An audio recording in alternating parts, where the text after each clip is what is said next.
है। तीन अलग अलग चित्र दिख रहे हैं आपको। कौन सा चित्र दिख रहा है? ये चित्र को हम किस नाम से जानते हैं? चैट बॉक्स में आपको आंसर्स देना है।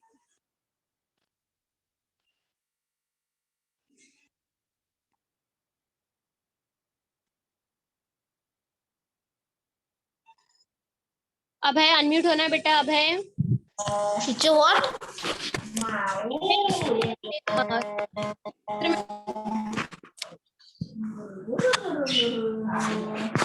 टीचर बोलो। इस चित्र में अलग अलग क्या?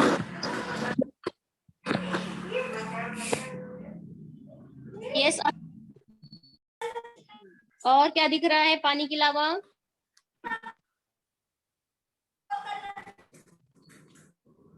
टीचर अलग अलग देशों में वो पानी वो भी दिखाया है।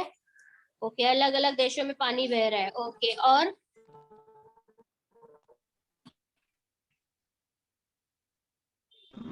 पानी के अलावा और क्या दिख रहा है?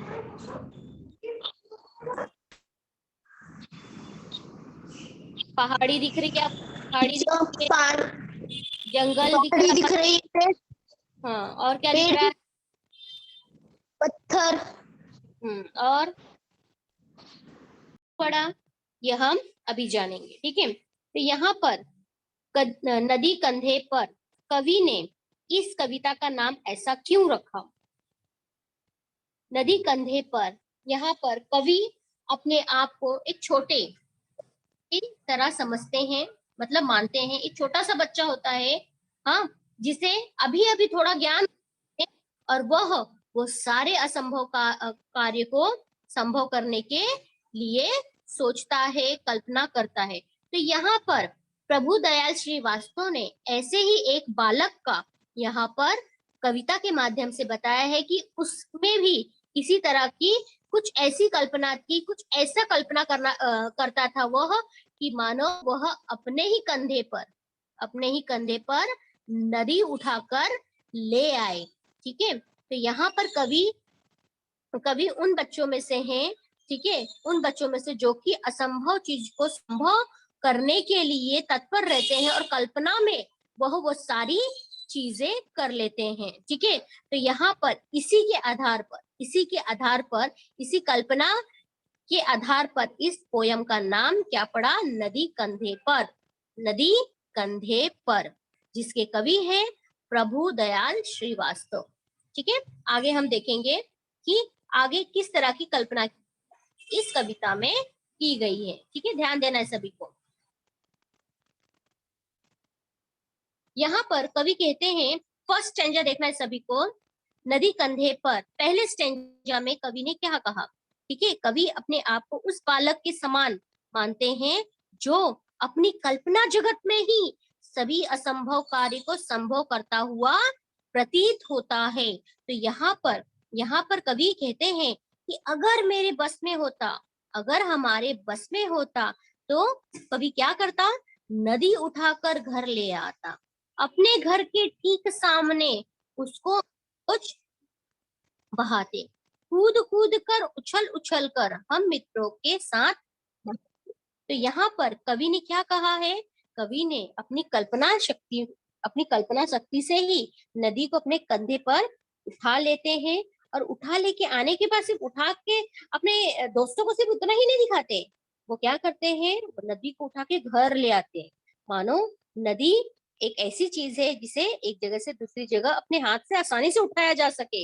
इस तरह से कवि विचार करते हैं, और वह विचार को एकदम साक्षात करते हुए कविता के माध्यम से हमें बता रहे हैं कि कवि वो नदी उठाकर अपने कंधे पर उठाकर लेके आते हैं, और अपने घर के ठीक सामने उसे बहाते हैं। ऐसा क्यों? ऐसा कैसे सोच लिया कवि ने? तो यहाँ पर जैसे कि टीचर ने पहले ही आपको बताया है कि यहाँ पर कल्पना काल्पनिक जगत में हर एक असंभव कार्य को यहाँ पर संभव करते हुए उस बालक की भांति, जिसे इतना ज्ञात नहीं होता कि मैं उसको कर पाऊंगा क्या नहीं कर पाऊंगा, लेकिन कल्पना में वो सारी चीज मतलब वो कंप्लीट कर लेता है, उस कार्य को पूर्ण कर लेता है। तो उसी बालक के भांति कवि भी सोचता है कि अगर मेरे बस में होता तो मैं भी क्या करता, नदी उठाकर लेके आता, और नदी उठाने के मैं घर के अंदर नहीं बहाता, घर के सामने, बाहर घर के सामने, मैं घर के सामने उस नदी को बहाता। और इतना ही नहीं, उस घर के ठीक सामने उसको रखने के बाद उसमें हम क्या करते, हर रोज उछलते कूदते नहाते और अपने मित्रों के साथ नहाते। इतना ही नहीं, मैं अपने उस नदी में अपने मित्रों को भी नहाने के लिए, उछल कूद करने के लिए साथ बुला लेता। ठीक है। उसके बाद यहाँ पे सेकंड पैराग्राफ कवि कहते हैं कि कवि तैरते अब उस पानी के साथ, उस नदी मतलब जो नदी कंधे पर उठाकर कवि ले आया है, और लेके आने के बाद घर के सामने बहाने के बाद उतने में वो संतुष्ट नहीं है, उसमें वह बहुत सारी मस्ती करना चाहता है। कभी तैरते कभी डूबते, अब पानी के अंदर रह के वो एग्जैक्टली क्या कार्य करने वाले हैं, वो चीज का यहाँ पर उल्लेख किया है कि कभी तैरते कभी डूबते, इतराते मस्त गाते मस्ताते, नदी आ गई चलो नहाने, आमंत्रित आमंत्रित सबको करवाते, सभी उपस्थित भद्रजनों को नदी से परिचय करवाते, अगर हमारे मन में आता झटपट नदी पार कर जाते। है ना। यहाँ पर कवि ने हर एक लाइन में अपनी भावना, अपनी कल्पना को रखा है कि यदि संभव हो गया और मैं नदी उठा कर ले आया तो उसे, मेरी इच्छा है कि मैं उसे अपने घर के सामने बहाता और उसमें डूब डूब कर डुबकियां ले लेके नहाता, अपने मित्रों के साथ उछल उछल कर उसमें नहाता और अपने मित्रों को भी नहलाने देता। और उसके बाद पानी में जब हम आ जाएंगे तो हम उसमें कभी डूबते कभी तैरते, कभी हम डुबकियां लगाते कभी हम तैरते, इस तरह से मस्ती हम लोग करते रहते पानी के साथ। ठीक है। और तो और जब जब मैं नदी उठा के लेके आऊंगा तब तब मैं पूरे गांव में ढिंडोरा पिटाऊंगा कि चलो नदी आ गई है, चलो चलो आप लोग भी आकर नदी का आनंद उठाओ। इस तरह से मैं सभी को क्या करता, आमंत्रित, इनवाइट करता कि आओ मेरी नदी के पानी का प्रयोग करो, नदी का पानी ले जाओ, नदी के पानी में अगर आपको कोई कार्य है तो वो कर लो। ठीक है। तो यहाँ पर कवि कहता है मैं इतना मतलब अगर ऐसा संभव हो जाएगा ना तो मैं सभी के लिए वो चीज दूंगा, सभी को अपनी नदी से परिचय करवाऊंगा। परिचय करवाना था, इंट्रोड्यूस, अपने दोस्तों से परिचय कराओ, उस महान पुरुष जो कि नदी के बाजू में बैठ के पूजा पाठ आदि करते हैं, ऐसे महान पुरुषों से भी मैं अपनी नदी से परिचय करवाता। अगर हमारे मन में आता, और इतना ही नहीं, अगर मेरे मन में भी आता तो मैं क्या कर लेता, झटपट में नदी पार करके उस पार चला जाता।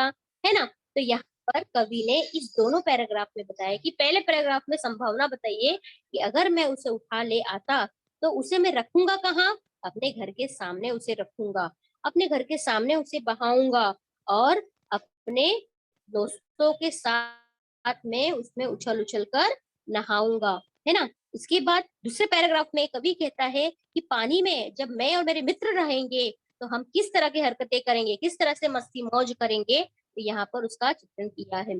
इतना ही, मित्रों के लिए नहीं, बाकी जिसे भी नदी का पानी चाहिए, हाँ, नदी में, नदी से संबंधित जो भी कार्य करना है, पूजा पाठ आदि, है ना, पीने के लिए पानी ले जाना है, तो उन सभी को मैं आमंत्रित करता और नदी से उन सबका मैं परिचय करवाता। है ना। बाल रूपी लेखक इस तरह की बातें कर रहा है नदी को लेकर, ये सारी चीज कल्पना में हो रही है। ठीक है। और उसके बाद इतना सब कुछ होने के बाद फिर यहाँ पर कवि कहते हैं कि मेरे मन में आता तो मैं झटपट एक झटके में यहाँ से वहां, वहां से यहाँ, नदी बड़ी होती है, पानी का बहाव होता है, लेकिन कवि कहता है कि मैं झटपट उसे क्या कर जाता, पार कर जाता, अगर मेरे मन में आया तो। और पार करने के पीछे, इसके पीछे बाल रूपी कवि की यहाँ पर मस्ती छुपी हुई है।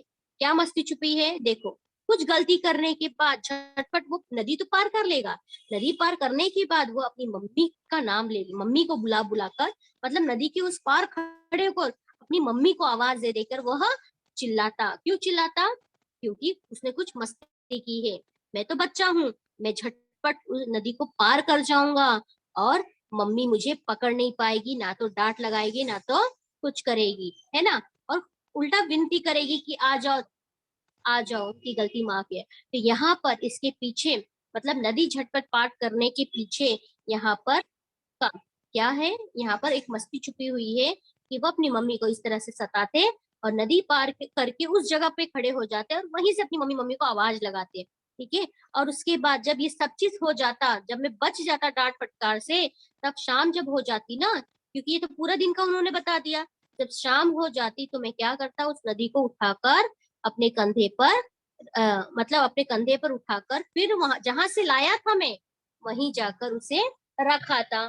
फिर यह पूरे दिन का काम होता और इस तरह से जब दूसरे दिन सुबह होती, फिर मैं उसे उठाकर अपने घर के सामने ले आता और इसी तरह का मैं कार्य करता। ठीक है। तो यहाँ पर कविता कविता का भावार्थ कंप्लीट होता है।